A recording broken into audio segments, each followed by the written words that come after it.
आखिरकार अभीरा ने मेहर के चंगुल से अपने परिवार को बचा ही लिया और मेहर की सच्चाई सबके सामने ला दी। जी हाँ दोस्तों, सीरियल रिश्ता क्या कहलाता है कि अपकमिंग ट्रैक में हमें देखने को मिलेगा कि जब मेहर और अरमान की शादी का दिन आता है, तो मायरा बहुत खुश होती है क्योंकि उसे लगता है कि उसने अपने पापा के लिए एक परफेक्ट पार्टनर ढूंढ लिया है। लेकिन उसके मन में कहीं न कहीं यह शक भी होता है कि मेहर झूठ तो नहीं बोल रही, क्योंकि अभीरा यानी उसकी मम्मा भी यही कह रही होती है कि मेहर सब कुछ झूठ बोल रही है और वह अरमान और मायरा के लिए बिल्कुल भी सही नहीं है। इसके बावजूद मायरा मेहर की सच्चाई को समझ नहीं पाती। इसी बीच अभीरा एक बड़ा प्लान बनाती है। वह आर्यन और तान्या के साथ मिलकर मेहर की सच्चाई अरमान और पूरे परिवार के सामने लाने की तैयारी करती है। साथ ही वह मेहर को उसके किए की सजा दिलाने का भी फैसला करती है, क्योंकि 8 साल पहले उसने वाणी यानी मुक्ति के पापा की जान ली थी और उसे अब तक उसकी सजा नहीं मिली।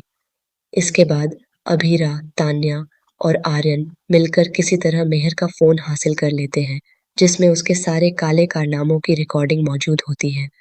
जैसे ही अभीरा के हाथ वह फोन लगता है, वह तुरंत पुलिस को भी सूचना दे देती है, ताकि मेहर के पास बचने का कोई रास्ता न बचे।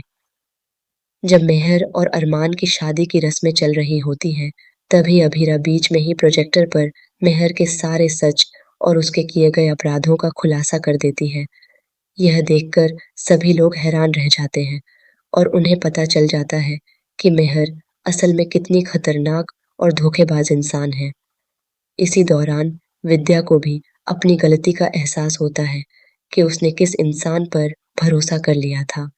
अगर मेहर की शादी अरमान से हो जाती, तो वह पूरे परिवार को बर्बाद कर देती। सच्चाई सामने आने के बाद मेहर का गुस्सा फूट पड़ता है और वह अभिरा और मुक्ति पर हमला करने की कोशिश करती है, लेकिन तभी अरमान उसे रोक लेता है और गुस्से में उसे जोरदार थप्पड़ मारता है। अब मायरा को भी सच्चाई का एहसास हो जाता है कि उस दिन गलती अभीरा की नहीं, बल्कि मेहर की थी। अभीरा ने हमेशा सच का साथ दिया, लेकिन किसी ने उस पर विश्वास नहीं किया। इसी वजह से उसे घर छोड़कर जाना पड़ा था। मायरा अपनी गलती मानती है, अभीरा से माफी मांगती है और उसे माफ भी कर देती है। इसके बाद अभीरा को सुकून मिलता है, क्योंकि उसने अपना फर्ज निभाया और मेहर को उसके रास्ते से हटा दिया। साथ ही अरमान और मायरा भी अब उसे अपना लेते हैं, लेकिन कहानी यहीं खत्म नहीं होती। अब एक और बड़ा सच सामने आने वाला है, विद्या का सच।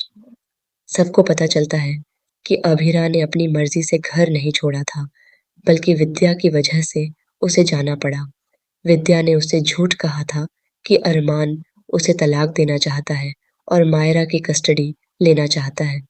यह सच्चाई जानकर अरमान को बहुत गुस्सा आता है कि विद्या की झूठी नफरत की वजह से वह 8 साल तक अपने परिवार से दूर रहा और मायरा अपनी माँ के बिना तड़पती रही। आखिरकार अभीरा और मायरा एक हो जाते हैं, लेकिन उन्हें यह नहीं पता कि आगे उनकी जिंदगी में एक और बड़ा तूफान आने वाला है। मेहर जेल पहुंचने के बाद भी बदले की आग में जल रही होती है और बाहर निकलने की कोशिश कर रही है, ताकि वह अभीरा, अरमान और उनके पूरे परिवार से बदला ले सके। अब देखना यह दिलचस्प होगा कि क्या मेहर फिर से उनकी जिंदगी में कोई बड़ा तूफान लाएगी और कहानी में आगे कौन सा नया मोड़ आएगा। ऐसे ही लेटेस्ट अपडेट्स के लिए जुड़े रहें।